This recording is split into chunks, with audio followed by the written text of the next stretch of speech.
மருமகளே, உன் வீட்டைப் பற்றி ஏதேனும் செய்தி இருக்கிறதா இல்லையா? அவர்கள் எப்போது வருவார்கள்? அவர்கள் வராமல் பூசை தொடங்காது. வினிதா இன்று தன்னை மிகவும் உதவியற்றவளாக உணர்ந்தாள். அவள் தன் மாமியாரிடம், அம்மா இதோ வந்துவிடுவார்கள் என்று கூறினாள். விமலாஜி கூறினாள், பூசை நேரத்தை சரியாகச் சொன்னாய்தானே? நினைவிருக்கட்டும், அவர்கள் கொண்டுவரும் பொருட்களை வைத்துத்தான் பூசை நடக்கும். மாமியாரின் பேச்சைக் கேட்டு வினிதா தலைகுனிந்து நின்றாள். இன்று புதிய வீட்டின் பூசை விமலாஜியின் விருப்பப்படி அனைத்து பொருட்களும் வினிதாவின் பிறந்த வீட்டிலிருந்தே வரவேண்டியிருந்தது.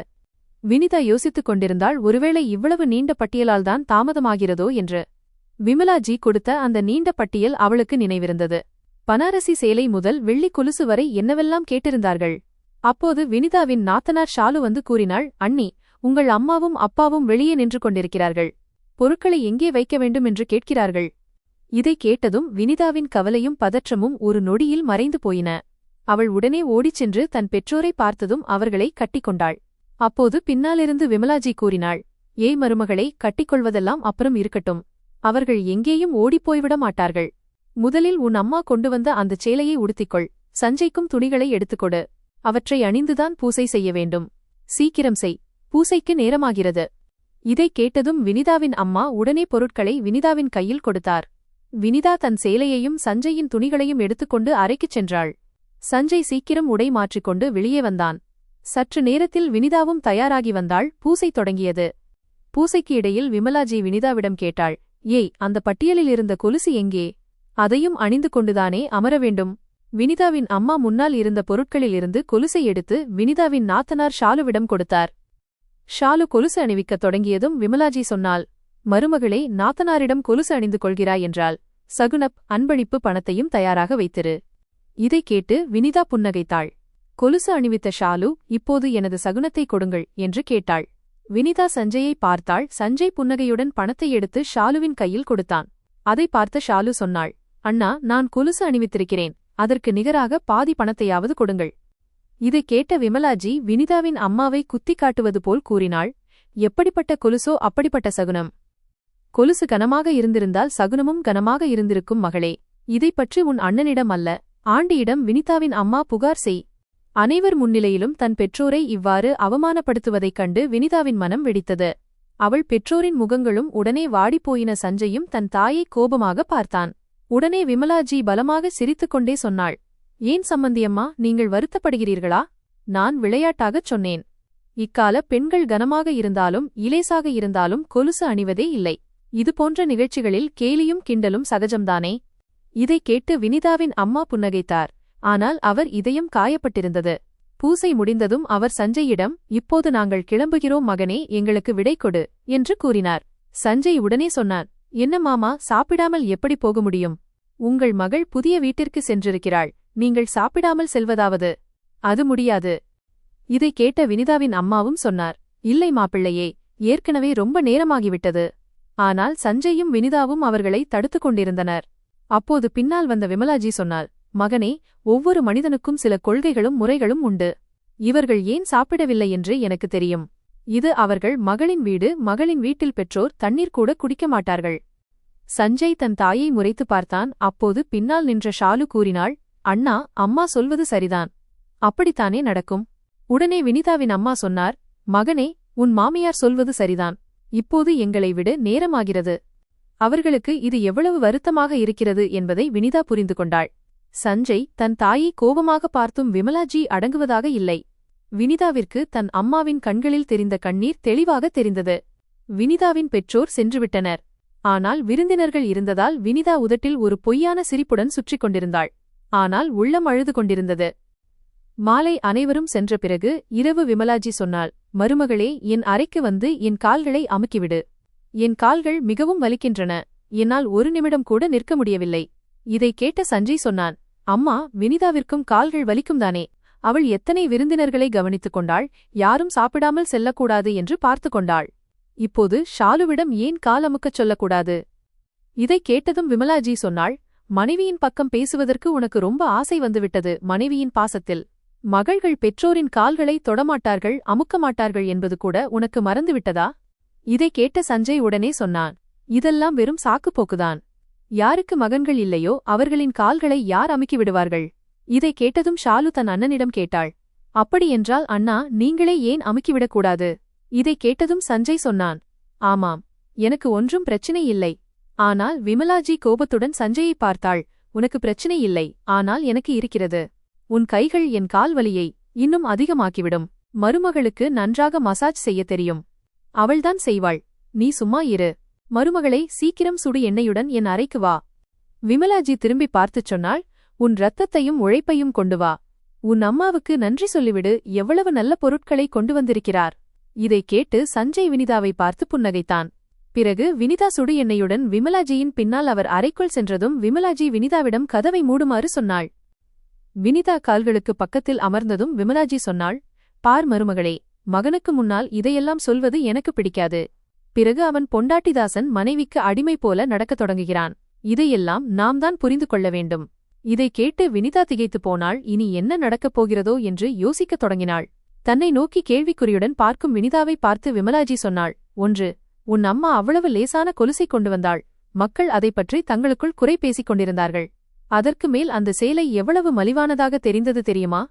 இது எங்களது அந்தஸ்து கிடையாது. நாங்கள் இவ்வளவு பெரிய வீட்டை கட்டினோம் என்றால் இவ்வளவு மலிவான துணிகளா வருவது? பரவாயில்லை, ஆனால் உனக்கும் சஞ்சய்க்கும் துணிகளாவது நன்றாக வந்திருக்க வேண்டும். மேலும் அவர்கள் கடைசியில் யாருக்கும் அன்பளிப்பு பணத்தை கூட கொடுக்காமல் சென்றுவிட்டார்கள். எல்லா உறவினர்களுக்கும் நானே பணம் கொடுக்க வேண்டியிருந்தது. இதை கேட்டு வினிதா அமைதியாக அமர்ந்திருந்தாள். விமலாஜி சொன்னாள். ஏன் இப்போது பயந்த பூனை போல அமர்ந்திருக்கிறாய்? உடனே உன் வீட்டிற்கு போன் செய்து அவர்கள் என்ன செய்தார்கள் என்று சொல். இதை கேட்டதும் வினிதாவின் கண்கள் அதிர்ச்சியில் விரிந்தன. ஏன் என்னை பார்த்து கொண்டிருக்கிறாய்? உடனே உன் அம்மாவுக்கு போன் செய்து இந்த பொருட்கள் நம் நிலைக்கு ஏற்றவை அல்ல, என் மாமியாருக்கு பிடிக்கவில்லை என்று சொல். விமலாஜி தன் மருமகளை கோபமாக பார்த்து கொண்டிருந்தாள். வினிதா இதிலிருந்து எப்படி தப்பிப்பது என்று யோசித்துக் கொண்டிருந்தாள். என் பெற்றோர் இதை கேட்டால் எவ்வளவு வருத்தப்படுவார்கள்? மாமியாருக்கு இதன் உணர்வே இல்லை. அப்போது விமலாஜி எழுந்து அமர்ந்து படபடப்புடன் சொன்னாள். மருமகளை போன் செய்கிறாயா இல்லையா, அல்லது நானே போன் செய்யட்டுமா? வினிதாவிற்கு இப்போது எல்லாம் புரிந்தது, ஏன் தன்னை காலமுக்கச் சொல்லி வற்புறுத்தினார்கள் என்று. அவளது கண்களில் உடனே கண்ணீர் வந்தது. அவள் அழுது கொண்டே சொன்னாள். அம்மா, தயவுசெய்து அப்படி செய்யாதீர்கள். அவர்களுக்கு மிகவும் வருத்தமாக இருக்கும். பாவம், என் அம்மாவும் அப்பாவும் எப்படியெல்லாம் இந்த பொருட்களை கொண்டு வந்திருப்பார்களோ? இதைக் கேட்டு விமலாஜிக்கு கோபம் வந்தது. அவள் சொன்னாள். பார் மருமகளே, எனக்கு கோபத்தை உண்டாக்காதே, இல்லையென்றால் அவர்கள் செய்த தவறுக்கு நீ தண்டனை அனுபவிக்க வேண்டியிருக்கும்.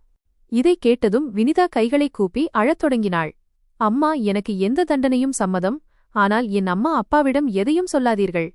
விமலாஜி அவளை கோபமாக பார்த்து கொண்டிருந்தாள். அப்போது கதவருகே சஞ்சயின் குரல் கேட்டது. வினிதா, இவ்வளவு நேரமாகிவிட்டது. எனக்கு உன்னிடம் ஒரு வேலை இருக்கிறது, சீக்கிரம் வா. விமலாஜி சஞ்சயின் குரலை கேட்டதும் வினிதாவின் தலைமுடியை பிடித்து இழுத்துச் சொன்னாள். பார், சஞ்சய்க்கு எதுவும் தெரியக்கூடாது.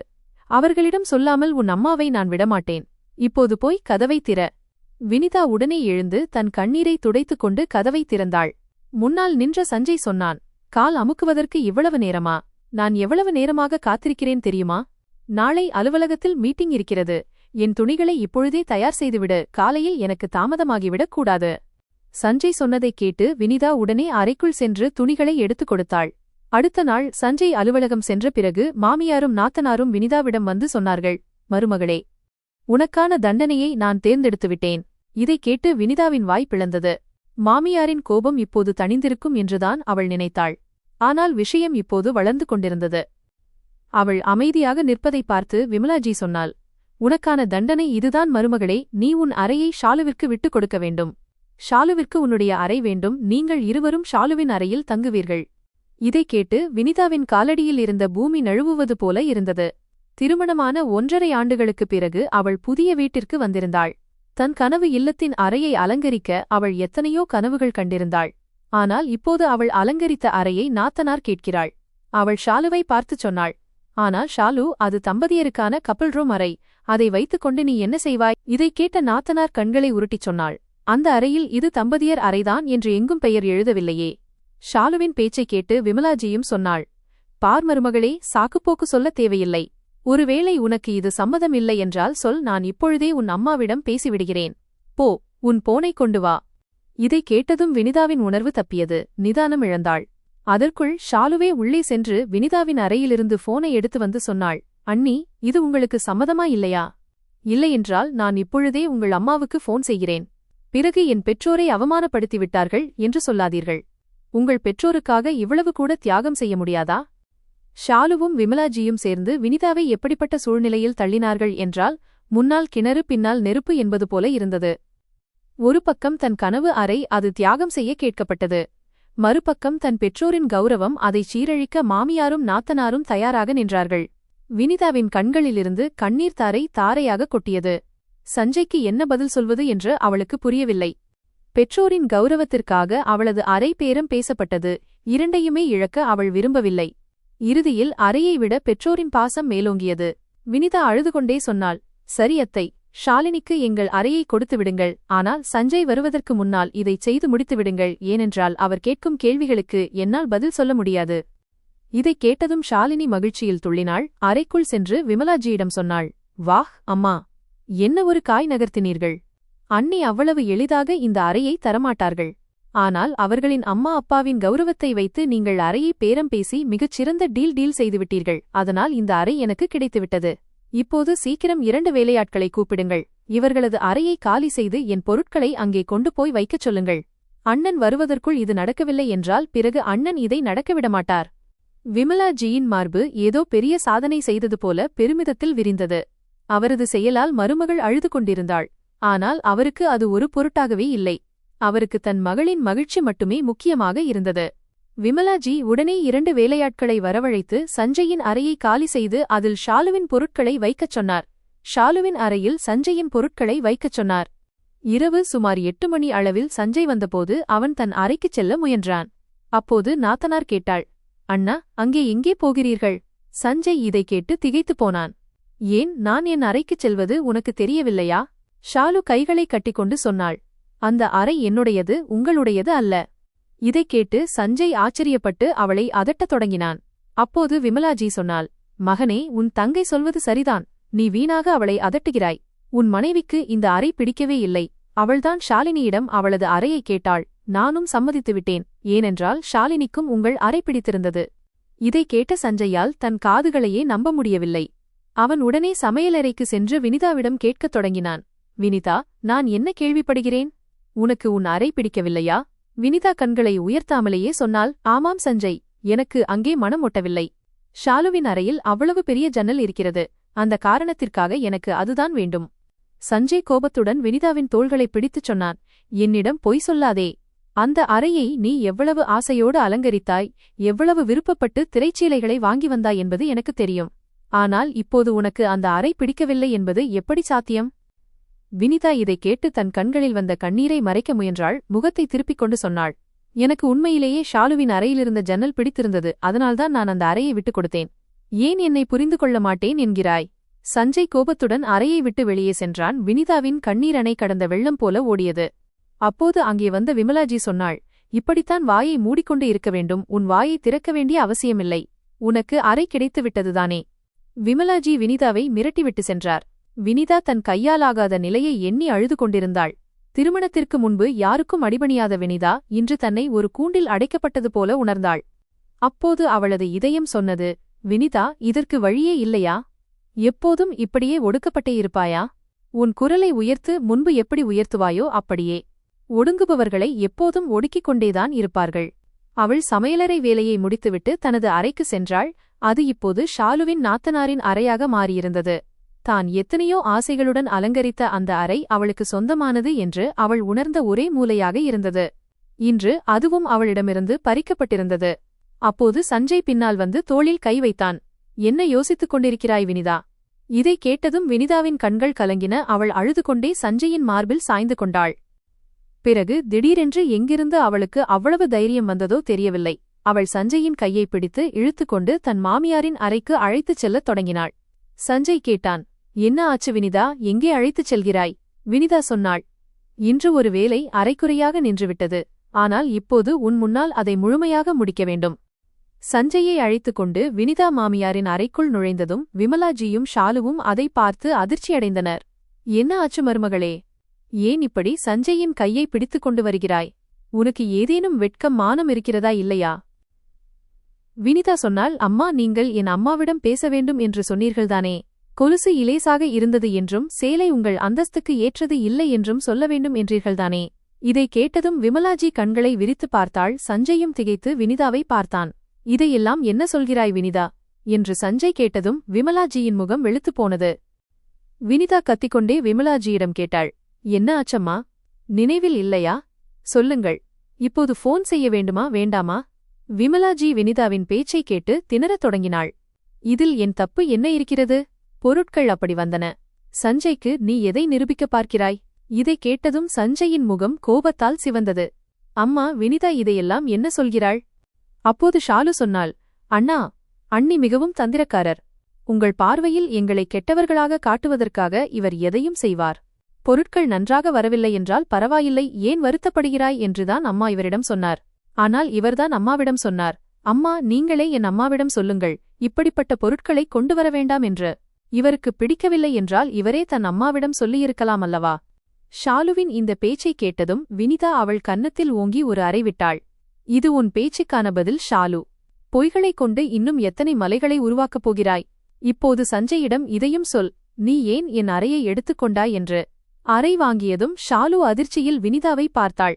தன் மகள் அறை வாங்கியதைக் கண்டு விமலாஜி வினிதா மீது பாய்ந்தாள். என் மகளை அறைவதற்கு உனக்கு எவ்வளவு தைரியம்? சஞ்சய், நீ என்ன சும்மா பார்த்து கொண்டிருக்கிறாய்? ஏன் எதுவும் சொல்லவில்லை? வினிதா உரத்த குரலில் கத்திச் சொன்னாள். இன்னொருவர் மகளை அறையும்போது உங்களுக்கு வெட்கமாக இல்லையா? உங்கள் மகளை அறைந்ததும் உங்களுக்கு வலிக்கிறதா? இந்த வீட்டிற்கு வருவதற்கு முன்னால் என் அறையைப் பற்றி நான் என்னவெல்லாம் கனவு கண்டேன் தெரியுமா? நான் அதை செய்து முடித்த பிறகு என் பெற்றோரின் கௌரவத்திற்கு பதிலாக என் அறையை வைத்து நீங்கள் பேரம் பேசிவிட்டீர்கள். இதை கேட்டதும் சஞ்சய் நிலைகுலைந்து போனான். அவன் வினிதாவிடம் சொன்னான், வினிதா, என்ன நடந்தது என்று எனக்கு உண்மையைச் சொல். வினிதா சஞ்சயிடம் நடந்த உண்மைகளை சொன்னதும் அவன் கைகள் கோபத்தில் இறுகின. அம்மா, உங்களுக்கு வெட்கமாக இருக்க வேண்டும். முதலில் வினிதாவின் வீட்டிற்கு அவ்வளவு நீண்ட பொருட்களின் பட்டியலை அனுப்பினீர்கள். வினிதாவின் தந்தை எவ்வளவு கஷ்டத்தில் இருக்கிறார் என்று உங்களுக்கு தெரிந்தும் அதைச் செய்தீர்கள். அவர்கள் எப்போது வருகிறார்கள் என்று நான் கேட்டபோது பாவம் அவர் போனில் அழுதுவிட்டார். அப்போதும் அவரது கௌரவத்தை காப்பாற்ற நான்தான் பொருட்களுக்கான பணத்தை கொடுத்தேன். சடங்குகளை நிறைவேற்றுவதற்காக மட்டும் அவர் கொஞ்சம் பணம் செலவு செய்தார். மீதியை என்னிடமே திருப்பி தந்துவிட்டார். ஆனால் உங்களுக்கு அந்த பொருட்களில் குறை தெரிந்தது. அதனால் நீங்கள் அவர்களை போனில் அவமானப்படுத்த தயாராகிவிட்டீர்கள். நீங்கள் எப்படிப்பட்ட தாய்?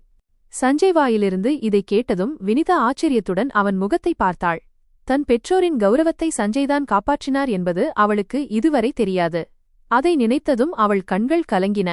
தன் பெற்றோருக்கு எவ்வளவு நல்ல மருமகன் கிடைத்திருக்கிறார் என்று அவள் நினைத்தாள். மறுபுறம் சஞ்சய் விமலாஜியைச் சாடினான். அம்மா, உங்கள் மகளுக்கும் திருமணம் நடக்கும். அப்போது உங்களுக்கும் இப்படி நடந்தால் என்ன செய்வீர்கள்? வினிதா தன் அறையை தரமாட்டாள் என்று எனக்கு தெரியும். ஆனால் நீங்கள் இப்படி பேரம் பேசினீர்கள் என்பதை கேட்கவே வெட்கமாக இருக்கிறது. வினிதாவிற்கு தண்டனை கொடுக்க நீங்கள் யார்? இந்த வீடு உங்கள் அனைவருக்கும் எவ்வளவு சொந்தமோ அவ்வளவு வினிதாவிற்கும் சொந்தமானது. கடைசியில் அவள் என்னுடன் முறைப்படி திருமணம் செய்து கொண்டு அக்னி சாட்சியாகச் சுற்றி வந்து இந்த வீட்டிற்கு வந்திருக்கிறாள். ஒன்றும் ஓடி வந்தவள் அல்ல. ஷாலினிக்கு திருமணம் செய்து வைத்துவிட்டு உங்களை முதியோர் இல்லத்திற்கு அனுப்பிவிடலாமா என்று கூட தோன்றுகிறது. ஏனென்றால் உங்கள் மீது எனக்கு துளியும் நம்பிக்கை இல்லை. உங்கள் மகளையும் நீங்கள் கெடுத்துவிட்டீர்கள். ஷாலு, உன் அண்ணியிடம் இப்படி செய்ய உனக்கு எவ்வளவு தைரியம்? உனக்கு இருக்கும் அதே அளவு கௌரவம் வினிதாவிற்கும் இருக்கிறது. இதை சொல்லிக்கொண்டே சஞ்சய் தன் தங்கையின் கன்னத்தில் ஓங்கி ஒரு அறை விட்டான். இது உன் தவறுக்கான தண்டனை ஷாலு. இனிமேல் எப்போதாவது என் மனைவியிடம் இப்படி நடந்தால் ஜாக்கிரதை. நல்லது வினிதா, நீ உன் குரலை எழுப்பியது சரிதான். இதை சஞ்சய் சொன்னதைக் கேட்டதும் வினிதா சொன்னாள், நான் பயந்தேன் சஞ்சய், எங்காவது இவர்கள் என் பெற்றோரை அவமானப்படுத்தி விடுவார்களோ என்று. ஆனால் என் மனம் அதற்கு ஒத்துக்கொள்ளவில்லை. என் கௌரவத்திற்காக பதிலடி கொடுப்பது எனக்கு மிக அவசியமாக இருந்தது. அநீதிக்கு எதிராக போராடத்தான் என் பெற்றோர் எனக்கு கற்றுக் கொடுத்திருக்கிறார்கள், தலைவணங்க அல்ல. இதற்கு பிறகு வினிதா தன் மாமியாருக்கு முன்பாகவே சஞ்சயின் கையை பிடித்துக்கொண்டு அறையை விட்டு வெளியேறினாள். அந்த தாயும் மகளும் ஒருவரை ஒருவர் பார்த்தபடி திகைத்து நின்றனர். அந்த நாளுக்குப் பிறகு வினிதாவின் எந்த வேலையிலும் குறை சொல்லவோ அல்லது அவளிடம் ஏதேனும் கடினமாகச் சொல்லவோ விமலாஜிக்கு துணிச்சல் வரவில்லை. சஞ்சய் வினிதாவிற்கு பின்னால் உறுதுணையாக நிற்கிறான் என்பதும் இனிமேல் வினிதாவும் எதற்கும் அமைதியாக இருக்க மாட்டாள் என்பதும் அவருக்கு தெளிவாக புரிந்துவிட்டது.